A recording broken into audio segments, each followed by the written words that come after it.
ایک روز قبل سوات، کرم اور کوہاٹ میں عسکریت پسندوں کے حملوں میں امن کمیٹی کے سابق سربراہ اور 5 سیکیورٹی اہلکاروں سمیت 11 افراد ہلاک اور متعدد زخمی ہو گئے تھے۔ دہشت گردی کے ان تینوں واقعات کی ذمہ داری سرحد پار روپوش کالعدم شدت پسند تنظیم تحریک طالبان پاکستان نے ترجمان کے جاری کردہ بیانات میں قبول کی ہے۔ ان واقعات کے بعد خیبر پختونخوا میں سیکیورٹی کی صورتحال سخت کر دی گئی ہے، جبکہ وزیر اعلیٰ نے امن و امان قائم رکھنے کے لیے ایک اعلیٰ سطحی اجلاس بھی طلب کیا ہے۔ طالبان حکومت نے تصدیق کی ہے کہ ڈیورنڈ لائن کے ساتھ صوبے پختیا کے موبالو علاقے میں طالبان کی سرحدی فورسز اور پاکستانی فورسز کے درمیان جھڑپیں ہوئی ہیں۔ طالبان حکومت کے نائب ترجمان بلال کریمی نے سلسلہ وار ٹویٹس میں کہا ہے کہ جھڑپیں اس وقت ہوئیں جب پاکستانی فورسز نے ڈیورنڈ لائن کے قریب سیکیورٹی چوکیاں قائم کرنا چاہیں اور طالبان کے سرحدی فورسز پاکستانی سرحدی فورسز کے ساتھ بات چیت کے لیے گئیں تو پاکستانی فورسز نے فائرنگ کی، جس کے نتیجے میں فریقین کے درمیان لڑائی اور جانی نقصان ہوا۔ انہوں نے طالبان کی جانب سے ہلاکتوں کی تعداد کے بارے میں نہیں بتایا۔ انہوں نے کہا کہ تحقیقات جاری ہیں اور رہنما اس واقعے سے آگاہ ہیں۔ اسی دوران پاکستانی فوج نے کہا کہ منگل کو خیبر پختونخوا کے ضلع کرم میں پاک افغان سرحد کے پار عسکریت پسندوں کے ساتھ فائرنگ کے تبادلے میں 3 پاکستانی فوجی جان دے بیٹھے۔ بیان میں مزید کہا گیا ہے کہ پاکستان کے خلاف سرگرمیوں کے لیے دہشت گردوں کی جانب سے افغان سرزمین کا استعمال قابل مذمت ہے۔ پاکستانی میڈیا نے منگل کو رپورٹ کیا کہ پاکستان کی وزارت خارجہ نے جیش محمد کے سربراہ مسعود اظہر کا سراغ لگانے اور اسے گرفتار کرنے کے لیے افغانستان میں طالبان کو ایک خط لکھا ہے۔ پاکستان کو اقوام متحدہ کی طرف سے نامزد دہشت گرد مسعود اظہر کے خلاف کارروائی کے لیے مغربی طاقتوں کے دباؤ کا سامنا ہے۔ طالبان اور نیشنل ریزسٹنس فرنٹ یا NRF کی جانب سے ایک دوسرے کے جانی نقصان کے دعوے کے بعد NRF کے ایک ترجمان نے ٹویٹر پر طالبان پر جنگی جرائم کا الزام عائد کیا ہے اور کہا ہے کہ انہوں نے 8 مخالف جنگجوؤں کو حراست میں لینے کے بعد پھانسی دے دی ہے۔ انہوں نے دعویٰ کیا کہ طالبان کی کارروائی NRF کے جنگجوؤں سے ہلاکتوں کا بدلہ ہے۔ سوشل میڈیا پر ایک ویڈیو وائرل ہوئی جس میں دکھایا گیا ہے کہ طالبان جنگجو افغانستان کے کسی پہاڑی سلسلے میں چند افراد پر گولیاں چلا رہے ہیں۔ آزادانہ طور پر ان دعووں کی تصدیق نہیں ہو سکی۔ امریکہ نے بدھ کو کہا کہ وہ سوئٹزرلینڈ میں $3.5 بلین کے افغان ریزروز کا انتظام کرنے کے لیے فنڈ قائم کر رہا ہے، جو افغانستان کی معیشت کو مستحکم کرنے میں استعمال کیا جائے گا۔ ایک board of trustees Afghan fund کی نگرانی کرے گا۔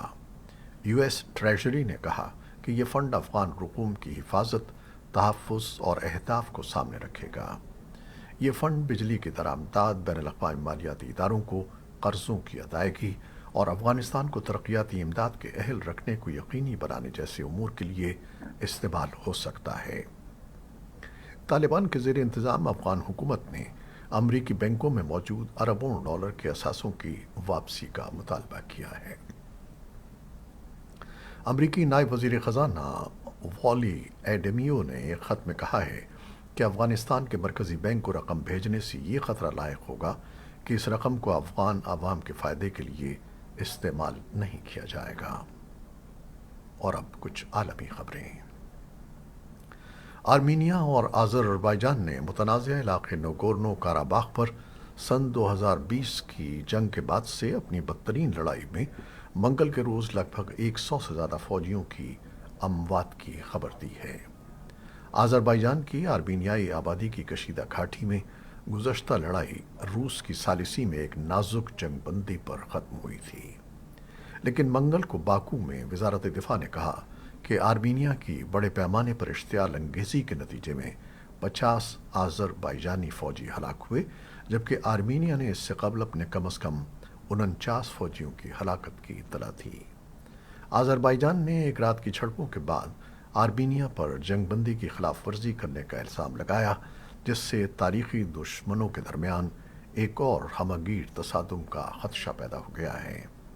روس نے کہا کہ اس نے دونوں متحارب فریقوں کے درمیان ایک فائر بندی کروا دی، جس سے کئی گھنٹوں تک قدرے سکون رہا، لیکن آذربائیجان نے بعد میں آرمینیا کی فورسز پر معاہدے کی سنگین خلاف ورزی کا الزام لگایا۔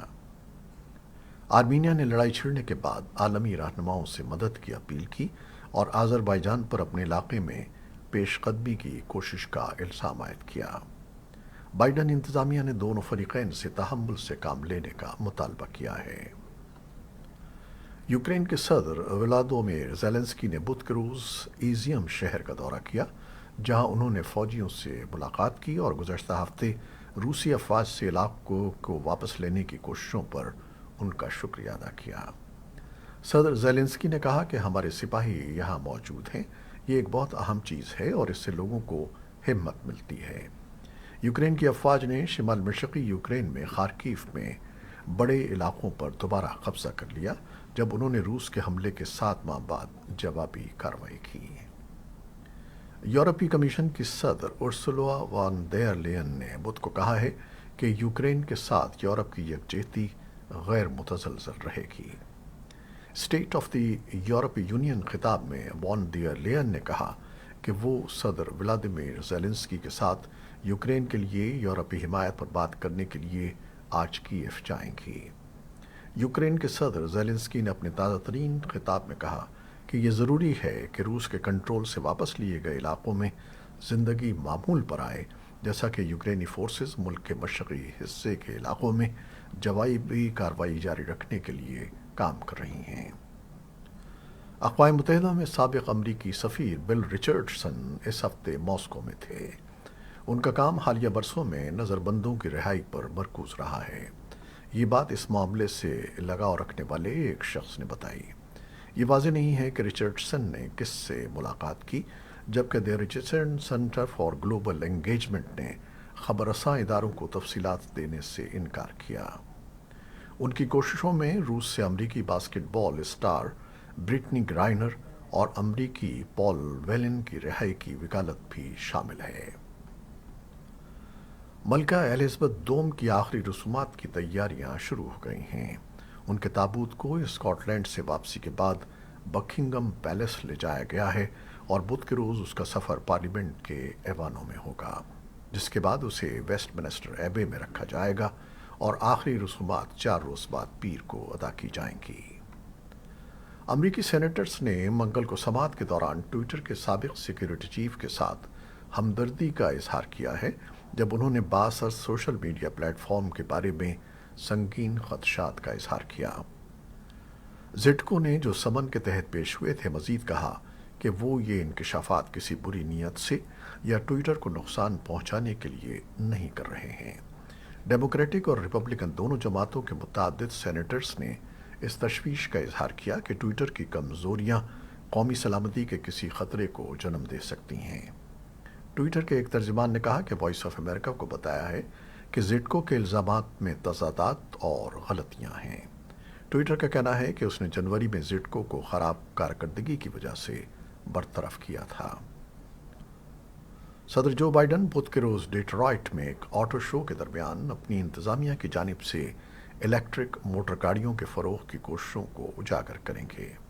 اس کے ساتھ ساتھ وہ آب و ہوا، ٹیکسز اور صحت کی دیکھ بھال کے نئے قانون پر بات کریں گے، جس میں الیکٹرک گاڑیاں خریدنے والوں کو ٹیکس میں مراعات دی گئی ہیں۔ یورپ اور شمالی امریکہ میں کچھ حصوں میں مونکی پاکس کے پھیلاؤ میں کمی آنے کے بعد بہت سے سائنسدان مطالبہ کر رہے ہیں کہ اس براعظم میں اس وبائی مرض کو روکنے کے لیے وسائل کو مرکوز کیا جائے، جہاں کسی زمانے میں یہ شاذ و نادر واقع ہونے والی بیماری کئی دہائیوں سے موجود ہے۔ اقوام متحدہ کے صحت کے ادارے نے جولائی میں مونکی پاکس کو عالمی ہنگامی وبا قرار دیا تھا اور دنیا سے اپیل کی تھی کہ وہ افریقی ممالک کی مدد کریں تاکہ ویکسین کی تباہ کن عدم مساوات، جو کہ کووڈ-19 کے پھیلاؤ کی وجہ بنی، کا اعادہ نہ ہو۔ لیکن کئی مہینوں کے بعد بھی براعظم میں بہت کم تبدیلی آئی ہے۔ کسی بھی امیر ملک نے افریقہ کے ساتھ ویکسین یا علاج کا اشتراک نہیں کیا ہے۔ یہ تھیں وہ خبریں جو فیس بک لائیو پر ہم نے آپ کے لیے پیش کی۔ ہماری ویب سائٹ، یوٹیوب اور پوڈ کاسٹ پر یہ بلیٹن پوسٹ کر دیا جاتا ہے۔ آپ ہمارے بلیٹن کو شیئر کرتے ہیں اور اپنے کمنٹس میں اپنی محبتوں کا اظہار کرتے ہیں، دعاؤں کا اظہار کرتے ہیں، جس کے لیے ہم آپ کے بے حد مشکور ہیں۔ اپنی ان کاوشوں کو جاری رکھیے گا۔ کیمرہ مین اصفر امام اور نیوز ایڈیٹر بہجت جیلانی کے ساتھ خالد حمید اب آپ سے اجازت چاہے گا۔ اللہ حافظ۔